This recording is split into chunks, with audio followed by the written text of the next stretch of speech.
2025 সালের আইপিএল ড্রাফটের জন্য ভারতীয় ক্রিকেট বোর্ড বিসিসিআই বেছে নিয়েছে সৌদি আরব। হ্যাঁ, ঠিকই শুনেছেন আপনি। সৌদি আরবের দুটি শহর রিয়াদ ও জেদ্দায় এই বিশাল ইভেন্ট আয়োজনের জন্য বিবেচনায় রয়েছে। নভেম্বরের শেষ সপ্তাহে এই ড্রাফট হওয়ার সম্ভাবনা রয়েছে। কিন্তু কেন সৌদি আরব? আসলে বিসিসিআই চাইছে আইপিএলকে একটি আন্তর্জাতিক ব্র্যান্ড হিসেবে প্রতিষ্ঠা করতে এবং মধ্যপ্রাচ্যে ক্রিকেটের প্রভাব বাড়াতে।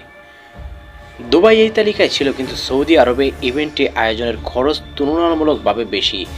তবে বড় চ্যালেঞ্জ হলো সঠিক ভেন্যু এবং হোটেল সুবিধা খুঁজে পাওয়া। তবুও সৌদি আরবের মতো আধুনিক শহরগুলোই এই মেগা ইভেন্ট আয়োজন করা হলে তা হতে পারে এক স্মরণীয় মুহূর্ত। এখনও চূড়ান্ত কিছু ঘোষণা করা হয়নি, তবে দুবাইও শেষ পর্যন্ত বিকল্প হতে পারে। তবে আপাতত সমস্ত নজর সৌদি আরবের দিকেই।